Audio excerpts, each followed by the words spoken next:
કે જે રીતે જ્યાં જ્યાં રજૂઆત કરવાની થાય એમાં કમિટી અત્યારે સાથે છે, ચેરમેન પણ બેઠા છે, બરાબર. એટલે એ વાત આપણે ખુલાસાથી કરી નાખી, બરાબર. પછી જેને નોટિસ આવી ઘણા જવાબ કર્યા, કોઈ નહીં કર્યા.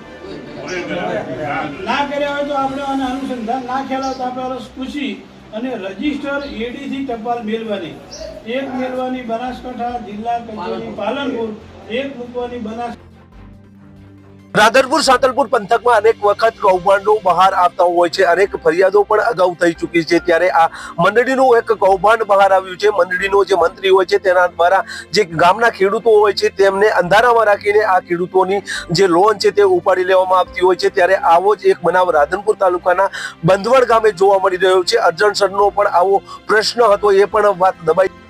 નમસ્કાર, ક્રાઇમ આવાજ ન્યૂઝમાં તમારું સ્વાગત છે. હું છું તમારો નાનજીભાઈ ઠાકોર. આમ તો રાધનપુર સાંતલપુર પંથકમાં જે મંડળીઓ છે એ મંડળીઓ દ્વારા જે મંત્રીઓ હોય છે તેમના દ્વારા ખેડૂતોને ખબર નથી હોતી અને ખેડૂતોના જે ધિરાણો છે તે ઉપાડી લેવામાં આવતા હોય છે. આવી રજૂઆતો અનેક વખત રાધનપુર પોલીસ સ્ટેશનમાં પણ થઈ છે, રજિસ્ટર કચેરીમાં પણ થઈ છે અને અન્ય જે જગ્યાએ આ લોકો વિરુદ્ધ કાર્યવાહી કરવામાં આવતી હોય છે તે તમામ જગ્યાઓએ આ લોકોએ ફરિયાદ કરી છે. ગામ લોકોને જ્યારે ખબર પડતી હોય છે કે આપણા નામે જ આ કૌભાંડ આચરવામાં આવ્યું છે, આપણા નામે આ ચૂકવણું જે છે એ કરવામાં આવ્યું છે અને આ લોન ઉપાડી લેવામાં આવી છે, ત્યારે આવી જ લોન રાધનપુર તાલુકાના બંધવડ ગામે 186 લોકોની આ મંત્રી દ્વારા ઉપાડી લેવામાં આવી છે. આમ તો રાધનપુરના બંધવડ ગામમાં આ પ્રશ્ન ઘણા સમયથી ચર્ચામાં જોવા મળી રહ્યો છે.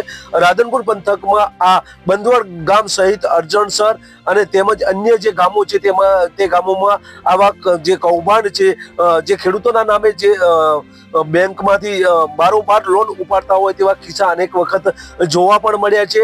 પોલીસ સ્ટેશનમાં બંધવડ સિવાય અનેક બીજા ગામોની પણ રજૂઆતો કરવામાં આવી છે, છતાં પણ અત્યાર સુધી ફરિયાદ થઈ નથી. ત્યારે આ રાધનપુર તાલુકાના બંધવડ ગામે 186 જે ખેડૂતો છે તેમને ખબર ન હતી અને આ મંત્રી દ્વારા ધિરાણ લઈ લેવામાં આવ્યું હતું અને અનેક વખત રજૂઆતો બાદ પણ ફરિયાદ થઈ નથી. ત્યારે આ ખેડૂતો જે વેદના મીડિયા સમક્ષ ઠાલવી રહ્યા છે એ વેદના જોઈએ.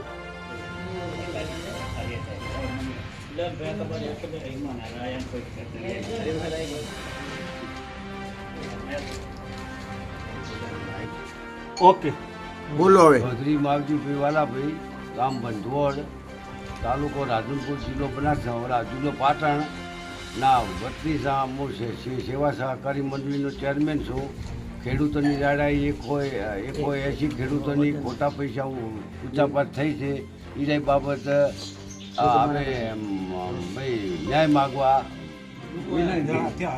માગવા વિનંતી છે અમારી. સરપંચ પ્રતિનિધિ તરીકે આજે ગામ લોકો સેવા સહકારી મંડળીની નોટિસો એ બાબતે ખોટા ધિરાણ બાબતે મળેલ.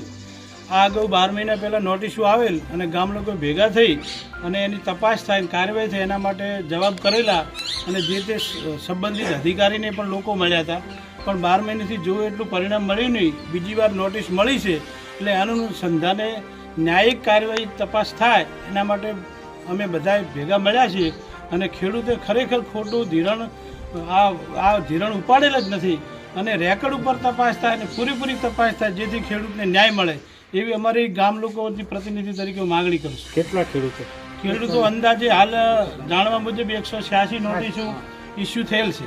અંદાજિત કેટલા રૂપિયા હોય છે? અંદાજિત 4.5 કરોડની સમથિંગ નજીકમાં છે. તો શું માગણી એવી છે કે જે ખેડૂતે નથી પૈસા લીધા અને કાગળો સિવાય પૂરી સહકારી લેવલે તપાસ થવી જોઈએ અને આનો પૂરેપૂરો ન્યાય ખેડૂતને મળવો પડે. ખેડૂતો દ્વારા બેંક પાસે કે પોલીસ પાસે આની તપાસની કે માગણી કરી? આની પહેલાં અમે જો જિલ્લા રજિસ્ટર ગામ વતીના પ્રતિનિધિઓ રજૂ કરેલ, અમે જિલ્લા સહકાર રજિસ્ટરને મળેલ, પછી જિલ્લા કલેક્ટરશ્રીને રજૂઆત કરેલ, એસપીને રજૂઆત કરેલ, પીઆઈ કક્ષાએ પોલીસ સ્ટેશનમાં પણ અમે લેખિતમાં રજૂઆત કરેલ, બેંકને પણ વારંવાર અમારા સહકારી આગેવાનો જે મંડળીના કમિટીના જવાબદાર સભ્યો એના દ્વારા પણ રજૂઆત કરેલ, પણ જો એટલી સંતોષકારક કાર્યવાહી થઈ લાગતી નથી અને ફરીથી નોટિસ ઇસ્યુ કરી તો પૂરેપૂરી તપાસ જેવી છે. અમે જેમાં સંડેવાલ એને પૂરેપૂરી શિક્ષાત્મક મળી પડે અને પૂરેપૂરી રેકર્ડ તપાસ થાય કે ખરેખર આ કઈ રીતે આ ધિરાણ ઉપડેલું છે અને ખોટું ધિરાણ નથી લેતું. આ તો નાનો માણસ આ રીતે ખોટી એના પર માનસિક અસર થાય આ વ્યાજબી નથી. અંદાજિત એક ખેડૂત ઉપર કેટલો ધિરાણ? વધુ 3 લાખ ને 3 લાખથી નીચેનું અને વ્યાજ સહિતની નોટિસો આપે. ચેલાભાઈ ગામ બંધોળ. મારા ગામમાં સેવા સહકારી મંડળી ચાલે છે અને સેવા સહકારી મંડળીમાંથી ખેડૂતોના નામે ખોટા પૈસાનું ધિરાણ થયેલું છે. એક ખેડૂતને 3.5 લાખે અંદાજિત ધિરાણ થયેલું છે. અમુક ખેડૂતો તો બેંક ભાળેલી નથી અને પૈસા ઉચાપત થયેલી છે. તો મંડળીના ચેરમેન અને સભ્યો પણ ગામની સાથે સહકારમાં છે. આ પૈસા કઈ રીતે ઉપડ્યા, કેવી રીતે લીધા એ ગામ લોકોને કોઈને ખબર નથી. અગાઉ ગામ ભેગું થયું હતું અને મંત્રીને ગામ વચ્ચે બોલાવીને કહેવામાં આવ્યું હતું. મંત્રીએ એવું કીધું હતું કે આ પૈસા મેં લીધા છે અને હું ધિરાણ ભરી દઈશ, એવું એણે મને નોટરી પાવર ઉપર લખી આપ્યું હતું. અને એ બેંક લખણ લઈને જઈ છે, પણ હજુ સુધી 1.5 વર્ષ થયું છે તો અમારા ખેડૂતોને કોઈ ન્યાય મળ્યો નથી. તો અમને ન્યાય મળે એ માટે તમામ સહકારી રાધનપુર સાંતલપુર પંથકના જે મંત્રીઓ છે, જે મંડળીઓ ચલાવી રહ્યા છે, આ મંત્રીઓને એવી ઓથોરિટી નથી હોતી કે ખેડૂતની સહીઓ કરી અને આ રીતે બેંકમાંથી લોનો ઉપાડી લે. આ ખેડૂત જે છે એ ખેડૂત ગરીબ છે અને આ ગરીબ ખેડૂતના નામે આ મંત્રીઓ દ્વારા આ લોન ઉપાડી લેવામાં આવે છે. અને આ કરોડપતિ બની ગયેલા આ મંત્રીઓ વિરુદ્ધ હવે બંધવડમાં ફરિયાદના એંધાણ જોવા મળી રહ્યા છે. આમ તો બંધવડના ગ્રામજનો દ્વારા અનેક વખત પોલીસ સ્ટેશનમાં રજૂઆત કરી છે, બેંકમાં પણ રજૂઆત કરી છે, રજિસ્ટ્રાર કચેરીમાં પણ રજૂઆત કરવામાં આવી છે, છતાં પણ અત્યાર સુધી આ ફરિયાદ થઈ નથી. ત્યારે ગામ લોકો પણ નારાજ જોવા મળી રહ્યા છે. આમ તો બંધવડ વગરના જે અરજણસર છે તેમાં પણ આવો જ વિકટ જે પ્રશ્ન છે એ પ્રશ્ન રાધનપુર સુધી પહોંચ્યો હતો અને આ પ્રશ્ન પણ દબાઈ ગયો છે. ત્યારે સાંતલપુર તાલુકાના કેટલાક એવા પણ મંત્રીઓ છે કે જેના પણ આવા જ કૌભાંડ હોય, ત્યારે આ બાબતે તપાસ થવી જરૂરી છે. ત્યારે હાલ તો આ બંધવડ ગામના જે ખેડૂતો છે એ ખેડૂતોના ઘરે જ્યારે નોટિસો આવી ત્યારે જ ખબર પડી હતી કે અમારા નામે આ મંત્રી દ્વારા ધિરાણ ઉપાડી લેવામાં આવ્યું છે. અને ત્યારબાદ આ નોટિસો બાદ ફરિયાદો કરવામાં આવી છે, પોલીસ સ્ટેશનમાં પણ ફરિયાદ કરવામાં આવી છે. ત્યારે આ બાબતે કેવા પ્રકારની અને ક્યારે કાર્યવાહી કરવામાં આવે છે તે આવનાર સમય તો ગામ લોકોમાં ચિંતા છે, કારણ કે લાખો રૂપિયા આ મંત્રી દ્વારા ઉપાડી લેવામાં આવ્યા છે.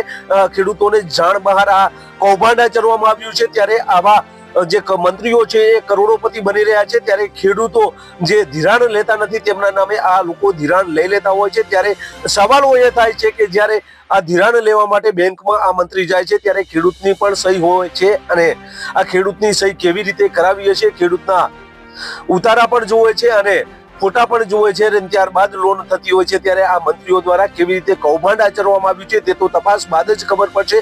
પરંતુ હાલ તો આ બંધવડ ગામનો આ વિકટ જે પ્રશ્ન છે, 186 ખેડૂતોનો આ પ્રશ્ન છે, એ પ્રશ્ન જોવા મળ્યો હતો અને મીડિયા સમક્ષ આ લોકોએ રોષ ઠાલવતા આ જોવા મળ્યા હતા. ત્યારે આવનાર સમયમાં કેવા પ્રકારના આ મંડળીનો જે મંત્રી છે તેના સામે કેવા પ્રકારની કાર્યવાહી કરવામાં આવે છે, અન્ય ઈસમો જે અધિકારીઓ છે તે પણ સંડોવાયેલા છે કે કેમ તે તપાસ બાદ ખબર પડશે. પરંતુ આ કૌભાંડ સામે આવતા અરેરાટી અને સમગ્ર પંથકમાં કૌભાંડની ચર્ચા જોવા મળી રહી છે. બસ એ જ. જો તમે અમારી ચેનલમાં નવા છો અને આવા જ લેટેસ્ટ ન્યૂઝ જોવા માંગો છો તો અમારી ચેનલને અત્યારે સબસ્ક્રાઇબ કરો, જેથી આવનાર લેટેસ્ટ ન્યૂઝ તમારા સુધી પહોંચી શકે. નમસ્કાર.